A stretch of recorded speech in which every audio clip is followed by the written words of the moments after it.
भारतीय जनता पार्टीच्या विश्वनेत्या, राष्ट्रीय नेत्या आदरणीय नवनीतजी राणा यांनी मला जे आज चॅलेंज दिलं की मी राजीनामा द्यावा आणि बॅलेट पेपरवर निवडणूक लढून दाखवा, हे चॅलेंज, हे त्यांचं जे आव्हान आहे ते मी स्वीकारलेलं आहे. त्यांना नम्र विनंती एकच की त्यांनी जे मला आव्हान केलं त्याबाबत निवडणूक आयोगाकडून तसं मला लेखी पत्र द्यावं की येणारी लोकसभेची निवडणूक जी आहे, पोटनिवडणूक, ही बॅलेट पेपरवर घेण्यात येईल, हे फक्त त्यांनी लेखी आणून द्यावं.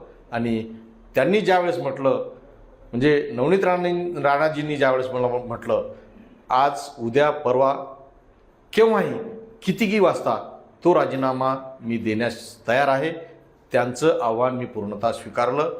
फक्त जे मी माझी अट सांगितली ती एकच अट की त्यांनी निवडणूक आयोगाकडून बॅलेट पेपरवर निवडणुका घेऊ असं फक्त मला लेखी द्यावं.